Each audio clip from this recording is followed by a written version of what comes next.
Alright, this is a video response to miwilderness regarding his rabbit problem.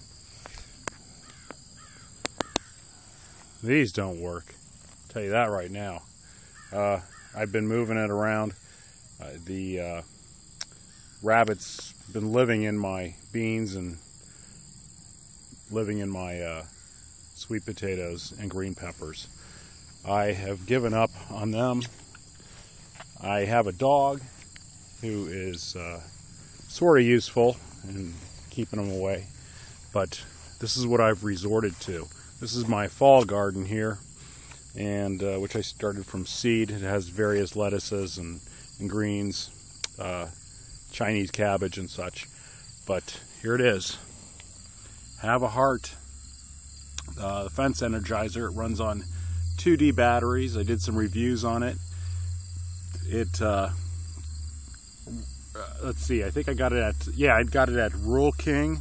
I don't know if you have those in Michigan, but it is a kind of a farm store like Tractor Supply. It is an electric fence. It runs on 2D batteries. I have it rigged up. I didn't know anything about setting up an electric fence. It comes with everything you need to set up a perimeter, electrified perimeter, but extremely flimsy posts and such. I ended up getting T-posts. I use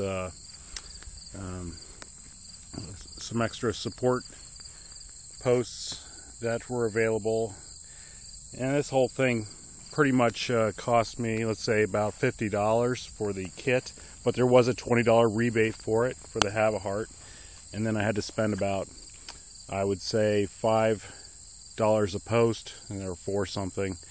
I also had to invest in some additional things, like these mounting brackets for the posts. I am not a farmer. I am a nurse by trade.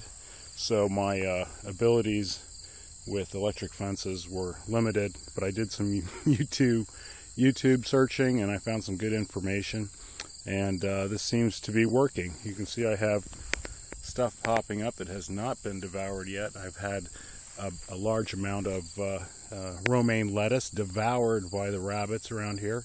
I cannot grow corn because of the raccoons. I did have to set this fence kind of low.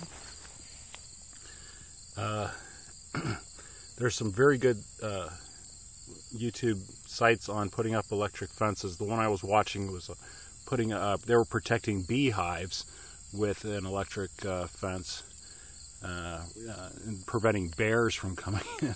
So I figured this would keep rabbits out. So far, so good. You can see I have some cress growing down here, and Chinese cabbages, which I know I got to be thinned out.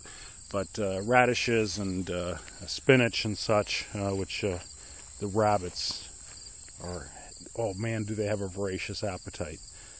Turnips are in here too, because they took out all my turnips. So everything is protected so far with this electric fence system. If this works, I'm going to surround my whole garden with something like this.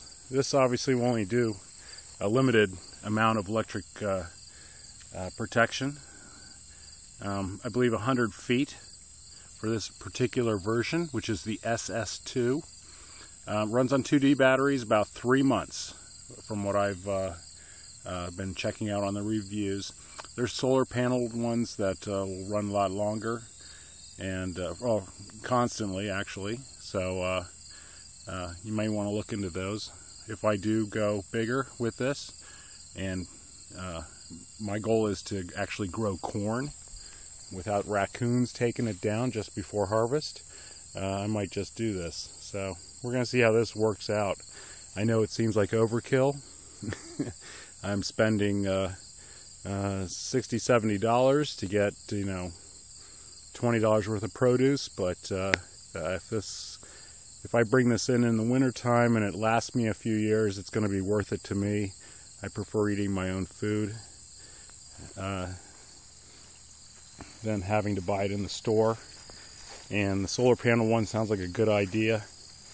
Might be a good investment. So protect the rest of this. I'd like to do corn in this entire bed here. I could probably surround the whole garden area with the electric fence. And like I said, you got to put the first wire at least 5 or 6 inches off the ground for the rabbits, and then I would say at least 6 or 7 inches above that, keep the raccoons out, and maybe even the deer. I haven't had a deer problem. I never have a deer problem in the summer months for some reason, although they enjoy my fall garden. So it's probably because I'm surrounded by farmland that is grown up. But whatever the case, there is my solution. Enjoy, take from it what you want. Let me know if you think it's overkill.